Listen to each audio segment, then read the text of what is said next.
They are told at this conference, move to Ohio. They've lost everything. And so to make this kind of a move is really asking a lot. It's in the middle of the winter. They are needing resources, and Emma is expecting again. And to pull a wagon through the snow like that, very unsafe, very difficult. But unfortunately, when they arrive on February 4th, you told me that the wagon turned over. Joseph goes ahead, and Emma's with the wagon. She's going down the hill, and the wagon gets out of control, slides down, and turns over. And she falls off. Welcome back to Come Follow Church History. I'm Lynne Hilton Wilson, and I'm thrilled today to have Mark Staker to talk about the historical background of coming to Ohio. Sections 37 and 38, 39 and 40 have a lot of wonderful information on this area that you've done so much research. And I'd love to try to look at some of the hard questions. I'd love to see how we can come closer to Christ. But by understanding the history, the scriptures come alive. So I'm thrilled to have an expert on Kirtland here. I'm delighted to be here. I want to give a little bit of historical background on the question that I often refer to: was Joseph a product of his environment? You know, we're now into Jacksonian America. And the tariffs that he put forth and the acts of Congress to remove the Native Americans from that land and to open it up were very much a part of Joseph's life at this time. During the 1830s, this early portion, President Jackson actually ran for president under the banner of destroying the federal bank. And from what I understand, the inflation during these early days in Kirtland was rampant across the nation because of President Jackson's efforts to change this bank. And historically, I want to remind you from a couple weeks ago that they are interested in coming to Ohio because the Lord sent these missionaries out west, and we refer to it as the missionary to the Lamanites, even though really the Native Americans are not all Lamanites. I don't think Joseph ever thought they were all Lamanites, but it was just the vocabulary that was used at the time to share the gospel with the Native Americans. And in this area, this is part of the environment. There were many people trying to share the gospel with the Native Americans or the biblical teachings of Jesus Christ. There's been a real movement among church historians, kind of our understanding of things. For quite a while, a lot of historians argued, the Book of Mormon didn't really play a significant role in the early church. They didn't recognize its importance. It was served as a symbol of Joseph Smith's prophetic calling, and then everybody went back to the Bible and were looking at the Bible. I think we understand much more today how important the Book of Mormon really was, and it was serving as the model for these early missionaries. Ammon, Aaron, Omner, and Himni, those four missionaries to the Lamanites, went out, and Oliver, even when they get together and they sign the covenant, they're going out as missionaries.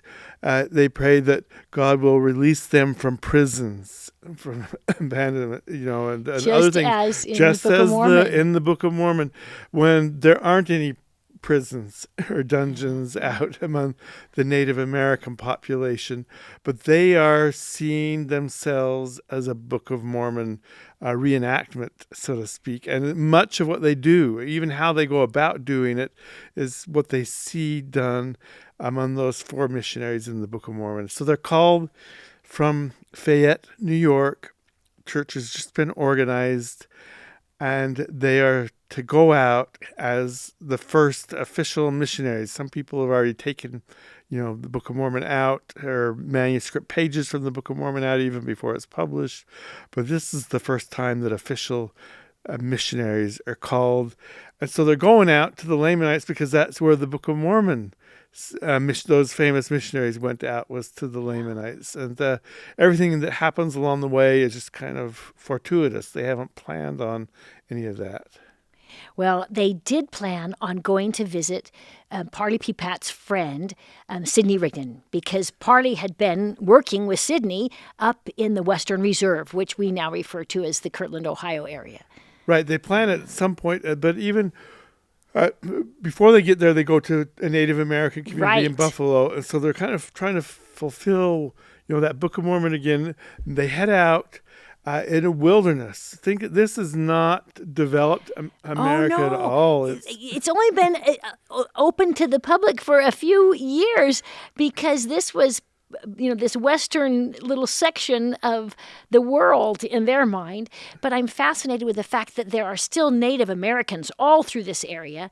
And part of the title page of the Book of Mormon says, this book is for our descendants. So the Lord inspired them to be called and sent because of that. Yeah, exactly. They're looking at those instructions. Yeah, it's for the Lamanites. And so who are the Lamanites? Well, the Native Americans. And yes, they don't quite understand all the details of how they're, related to each other. Those two different kind of concepts of peoples. But they're going out to take the Book of Mormon to the people it's been written for. And they need to go through hundreds of miles of deep forest to get. And I understand that winter of 1831. And early 31 was just horrendous, as winters were in those day and ages. And so they get near Kirtland, and Sidney Rigdon is not in Kirtland. He's in Mentor, which is north of Kirtland, but along that same route. And reading carefully the accounts, you can see that the missionaries split up. So we think, they intended on going to Sidney Rigdon, but no, that seems to have been kind of an argument along the way because Ziba, Peterson and Peter Whitmer continue on heading towards Cleveland, and Oliver stays with Parley seem to go off to the side doing their own little thing. And they end up at Sidney Rigdon's house. So it's Parley's idea, obviously, because it's his friend and associate. But Oliver goes with him. The other two are bound and determined to do what they're supposed to do, which is to go to the Lamanites. And there are Lamanites out west of Cleveland. And so the first preaching actually takes place in Euclid, which is just outside of Cleveland. It's now part of Cleveland proper as the city's grown. Isaac Morley is there, and several other individuals that become important to the story are there, and they hear them preach in Euclid, but it doesn't seem to impact them much, and they go about their way and head home. And so it's those two missionaries, Parley and Oliver, who meet with Sidney Rigdon. They share the Book of Mormon with him, and according to Matthew Clapp, a brother-in-law of Alexander Campbell, he reads some of it and partially dismisses it. So I don't know what he accepts, what he doesn't, but there are some criticisms that he has in there. And so they go about their way disappointed. They've failed. Meanwhile, the other two have 5 baptisms up in Euclid. So they're heading west and they're finding success. But the story ends up, of course, becoming very different as Parley and Oliver stop at another house there in Mentor. And one of the girls working in that house doing some weaving is one of the Morley daughters who says, "Go to my father and he'll feed you."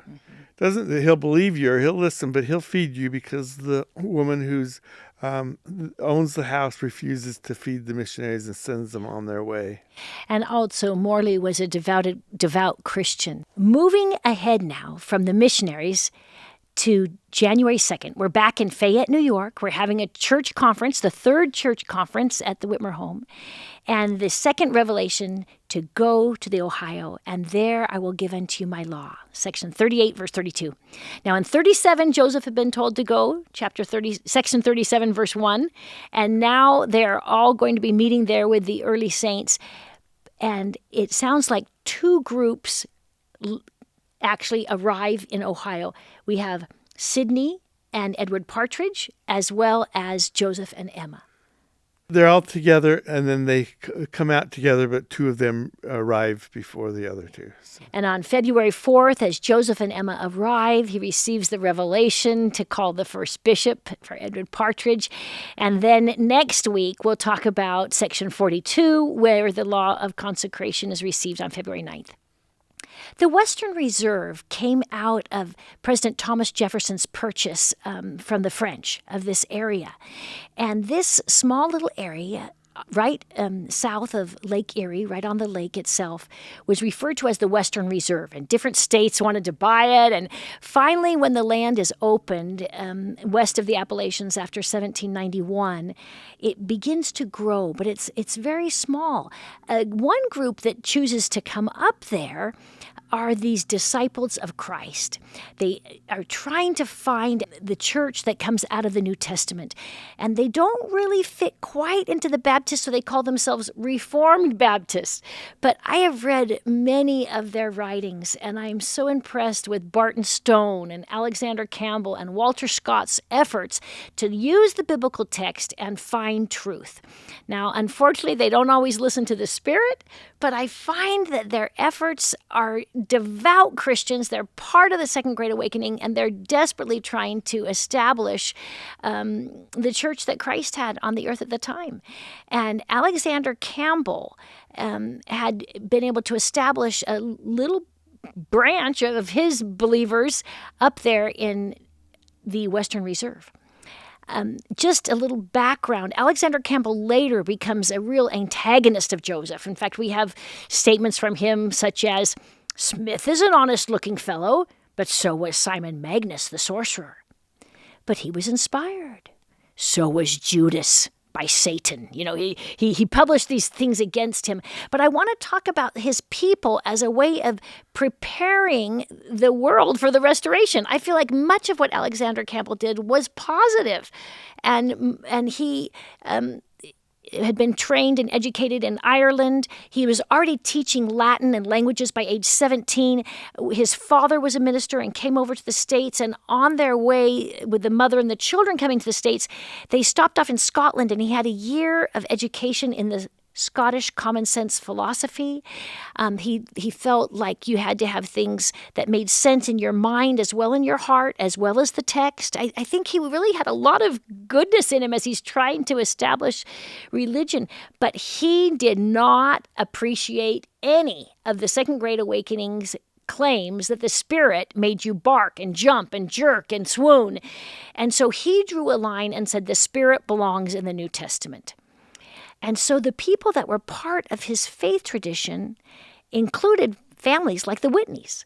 And I have a wonderful statement from Elizabeth Ann Whitney. She said, "My husband, Newell K. Whitney, and myself were Campbellites. We had been baptized for the remission of sins and believed in the laying on of hands and the gifts of the Spirit. But there was no one with authority to confer the Holy Ghost upon us." And on the same topic, John Murdoch, who's part of this group that we'll talk about with the family, finding their principal leader, Alex Campbell, with many others, denying the gift and power of the Holy Ghost, I began to think of looking me a new home. This desire for truth in the Bible inspired so many people. And one of Alexander Campbell's right-hand men up in this area was Sidney Rigdon.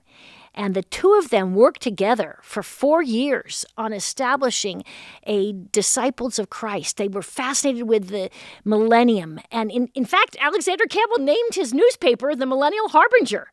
But Parley P. Pratt joined them in 1828, and he felt inspired to go serve a mission. And it's when he and his wife Thankful are serving a mission that they come in contact with the Book of Mormon, and that's why Parley wants to come back and talk to Sidney. And so Alexander Campbell did not receive the restoration when it came back to this area, but the Ohio congregation of the Disciples of Christ was just one of many of his locations. And do you want to talk a little bit about the other group that I believe was sent there to prepare the way for the restoration called the Family?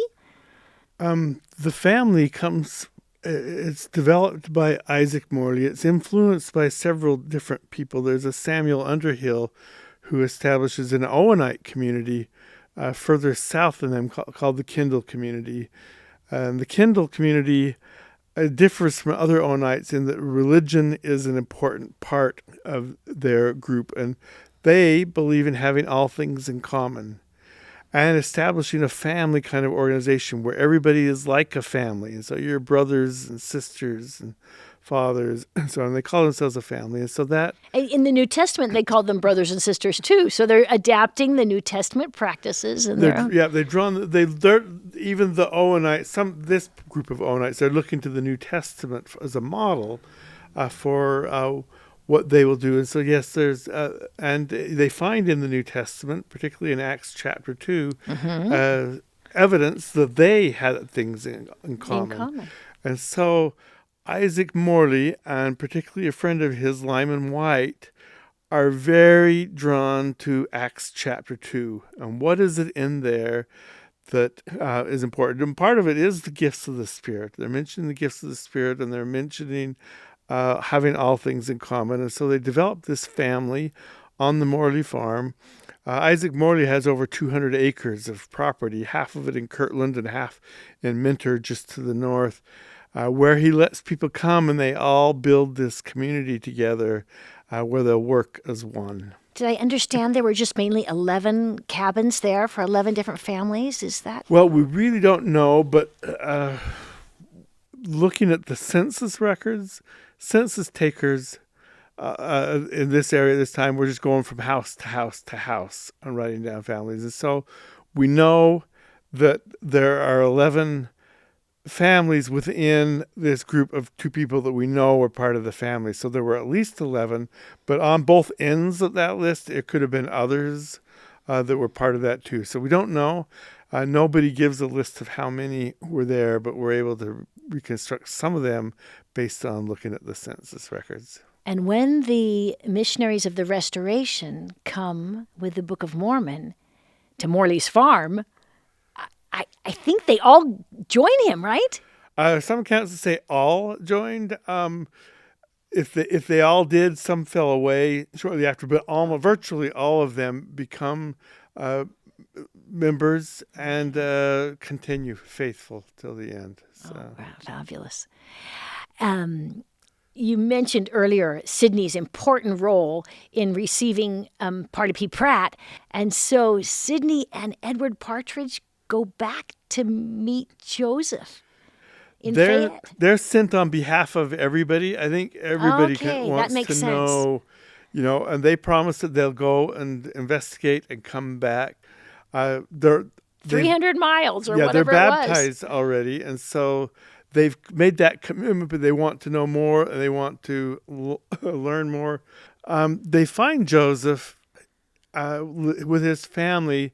They've lost their home in Manchester, New York, and Joseph stays for a bit with the Whitmer family in Fayette, but there's not enough room in the Whitmer home for all the extended family. Hiram's married and has children and all the other children, so they move to the Kellogg family property in, Lucy says it's Waterloo. On one account, they talk about living in Fayette. It's right by Seneca, on the Seneca Falls border. It's kind of part of all three, right in the three area. Don't know exactly where their home was located, but it was the home and a barn of a neighbor. He gave them the barn where they could hold meetings. And this home had a cooper shop where Joseph Sr. could do coopering. And so that's where they come and find the Smith family. Oh, great. And so Joseph has joined his parents here in this Kellogg house. Right. And Rigdon and Partridge both meet him here, and this is where he receives the revelations that give them direction. Oh, awesome. That is great. And then, of course, at the church conference, they're told that they're all going to gather. And shortly thereafter, Emma and Joseph leave. And that's why it's so helpful to know where they're living and the circumstances that they're in, because they are told at this conference, move to Ohio. And you can imagine what kind of a difficulty that would be for just anybody. but they have nothing. They've lost everything. And so to make this kind of a move with no resources is really asking a lot of them. It's in the middle of the winter. They are needing resources, and Emma is expecting again. She is. Her twins. She's expecting twins, and she could well know by this point in time that she's expecting twins, but it's certainly asking a lot from them. It has snowed. There are accounts later on that call this the winter of the big snow. It snowed over 6 feet deep. And to get that far, there are people that hire, Levi Hancock talks about hiring somebody to take him 4 miles, and he pays him $1 to go 4 miles. That's a day's salary, 4 miles in the snow. And yet Joseph and Emma are doing this with a wagon and a sleigh. And to pull a wagon through the snow like that, very unsafe, very difficult. Joseph's probably driving that, although he switches to the sleigh, and Emma goes to the wagon as they get close to Kirtland so Joseph can prepare a place for her. And would they have taken off the wheels and put on skids, or would they kept the wheels on? Well, they could take off the wheels and put Yeah. on skids, but then they would call it a sleigh. Okay. So, And they called it the wagon. Okay. So Emma and Joseph, as well as Sidney and Edward Partridge, are all making this 300-mile plus journey back to meet the saints there because of the revelation from the Lord. But it sounds as if 2 of them get there on February 1st. they're together all when they receive the revelation. Yeah. And presumably they make most of the trip together. But it is so difficult to make that Partridge and Rigdon are able to get ahead of the other group, probably just at the end, and they go a couple of days early. It's their friends they're going to. It's to get the place prepared. It makes a lot of sense to me that they would split up and say, we'll get things ready for you. We'll tell people you're coming. And Yeah. But unfortunately, when they arrive on February 4th, you told me that the wagon turned over or something? As Joseph goes ahead in the sleigh with a couple of children are there. They're probably brought along to help Emma. It was customary to have children help you as you're pregnant at that time. But they move forward with Joseph. We don't know their names. And Emma's with the wagon to watch the goods, probably waiting for Joseph to come back. Just and a mile or and two t- in. and Yeah, take get it. some help. But there's a steep hill as you come down there. And somehow the horses are going, or Emma kind of Gets thinks spooked. she can maybe move forward a little bit. We don't know the context of why she moves forward, but she's going down the hill, and the wagon gets out of control, slides down, and turns over. And she falls off. And she somehow manages to not get killed in the process, but I'm sure it was a frightening experience. And for do her. they lose everything in their wagon, or was everything destroyed? We don't know. We don't know. But it's And she's expecting twins. James Rollins, who tells the story, he's struck by, he says Joseph ran outside without his hat on, which then was, of course, very impolite and inexplicable for somebody to do that. But he noticed that Joseph was particularly concerned. He's immediately out there making sure that he can take care of everything. And as soon as he can, he just takes it. Well, Joseph does arrive a minute or two early, and this is the beautiful account that is well known from saints and other records, where Joseph walks into the Whitney store. Is this accurate? And says, "Okay, Whitney, thou art the man." Thou art the man, he says. Now, Brother Whitney says, "You've got one on me. I don't know who you there are." probably was a sign around, and so he knew that it was Whitney's store, but to go in and know that that's the person that he's talking to, Brother Whitney, and it's his son that later tells the story, and so it's it was an important one to where they repeated it as a family. But yeah, I don't know who you are. And then his son says that Joseph said, "I am Joseph the prophet. You prayed me here. What can I do for you?" Is that his son's record? Yep. Okay. And indeed, they had not talked to him, but indeed they had prayed. that he might come and that they might meet him. And so it was an answer One to of their the prayers. prophecies. But the Emma and the wagon is just a tragedy. And then, of course, we've got to find them housing and, Well, the story that strikes me in all of this is that day, February the 4th, wagon turns 1831. over, a difficult time, cold and wet, and the Whitneys take them immediately into their home. And they give them space. The children are all sleeping upstairs, and so it looks like Newell and Whitney move upstairs with the children and let Joseph and Emma stay in the main room. Elizabeth has her baby not long after Joseph and Emma move in, and so I've interpreted it as the struggle of trying to help them get in and moved and settled brings on her labor to where she has this child, and they bring this new couple into their house, and Joseph begins to have revelations the very day that he arrives there. Yeah. And, the Lord had told them in section 38, you've got to go to receive my law and to be endowed with power. And the rest of the church hasn't come yet, but Joseph is receiving this information. And I forgot to talk about the numbers. I've gone through the history of the church and counted up every baptized member. And by the time Joseph arrives in Ohio, there are more saints in Ohio than there were in upstate New York. One of the things that I thought was fascinating is that they leave upstate New York because the Lord directed them. There was going to be persecution everywhere. But we have under 200 baptized members on record in upstate New York, is what I was able to find. And we have almost double the church in a very short amount of time. Yes, it's significantly more than doubled by the baptisms in Ohio. Some accounts, Parley Pratt says they baptized 1,000 people, and you think, well, maybe he's exaggerating. But you consider not just those who are baptized, which would be adults, because the disciples of Christ only baptized adults, but their families. Some of these were quite large families that weren't baptized, but they were brought in, that it could have been a significant number in the beginning.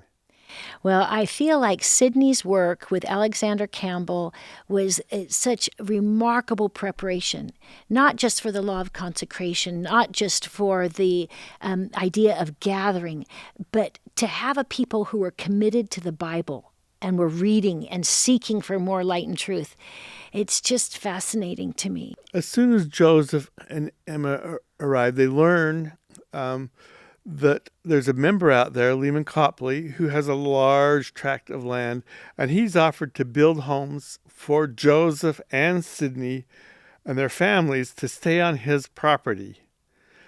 And Joseph goes to the Lord to receive revelation, and the Lord says, well, Sidney's to live as it seemeth him good, but build a home for Joseph to where he can translate and live. He's got to get back to the translation of the Bible. He's got to keep doing that. So they build a small log home on the Morley farm. And then Isaac Morley later that year sells his property so he can go to Missouri. And so the home is sold. So that's why Joseph and Emma then are living with other members. So when did the Smiths, Joseph and Emma, move out of the Whitney farm? Does she have her twins there? She has her twins on the Morley farm. They're in the Whitney home for just a couple of weeks. Okay. Then they move out to the Morley farm. It takes that long to build a log home, but they're thrown up pretty quick.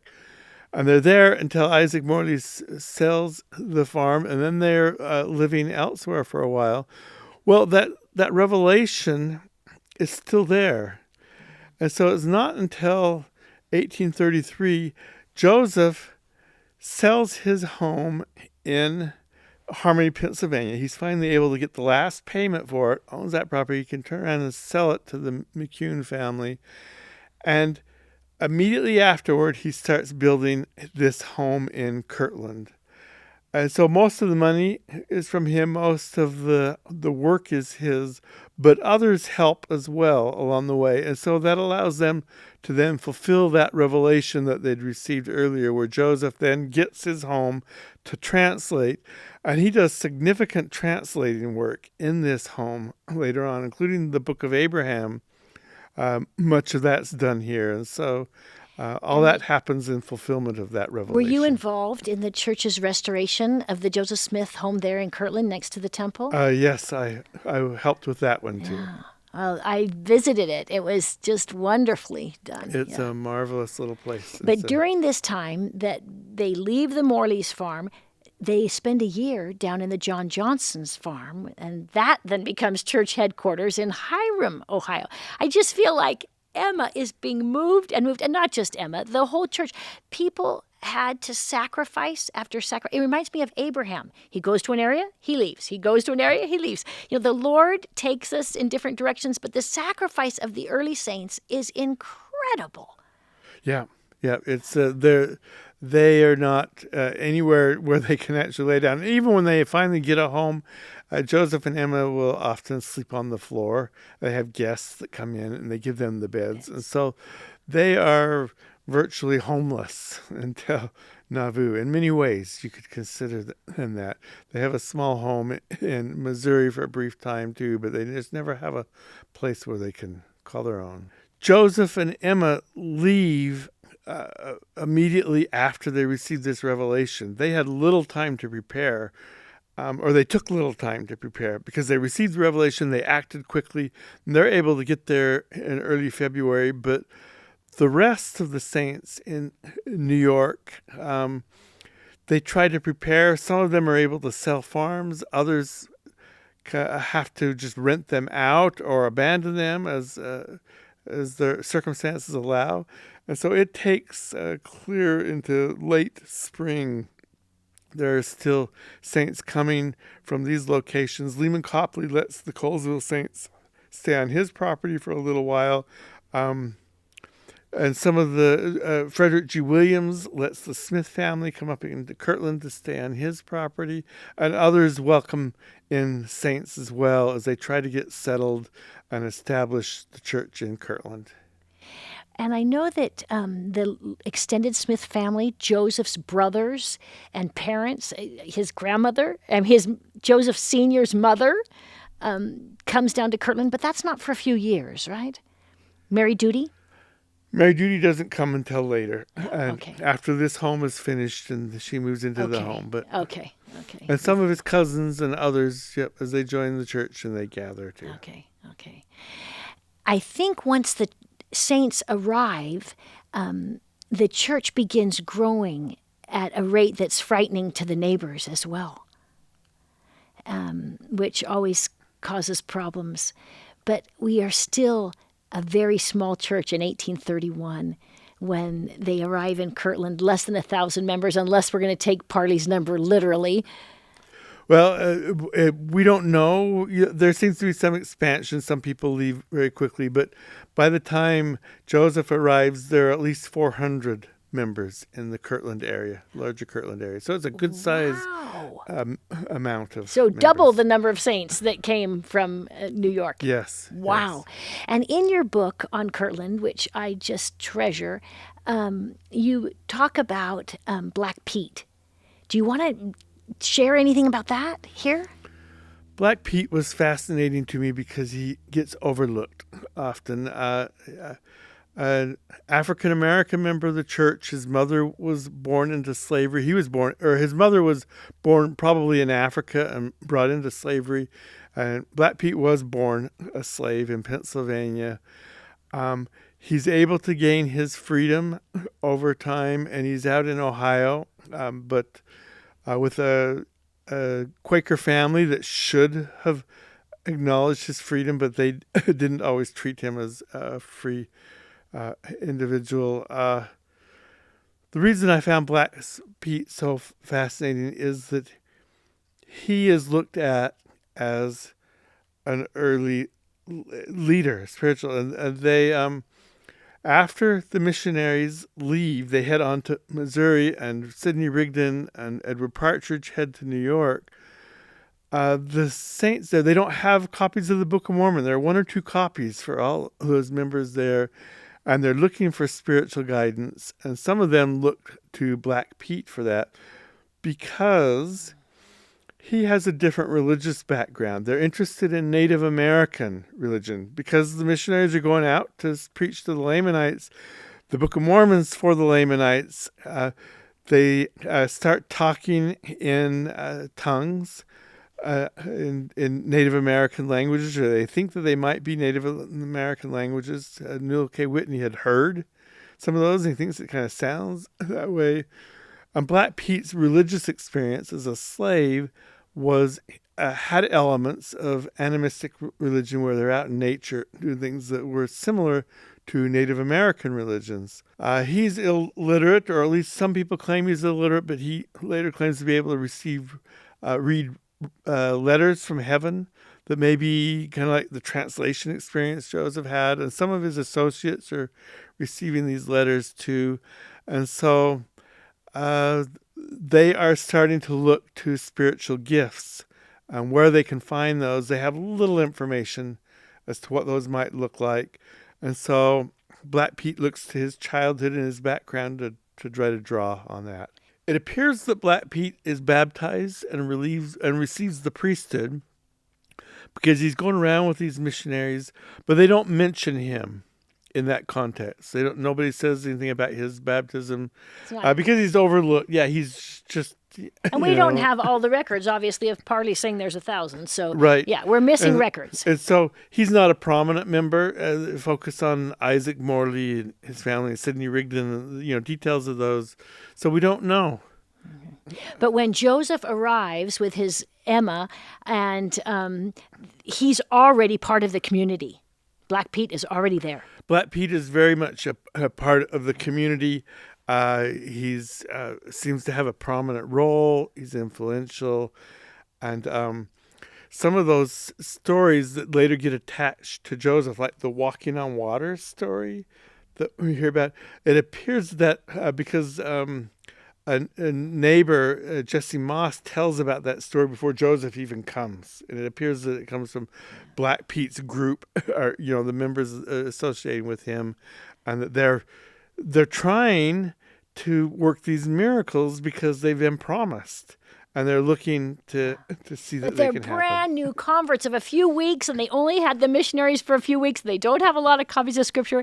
All of this is in preparation for the future sections of the Doctrine and Covenants. So when Joseph arrives, he has this hotbed of interest in spiritual gifts, this hotbed of interest in living in a community setting where we can follow the pattern of the New Testament.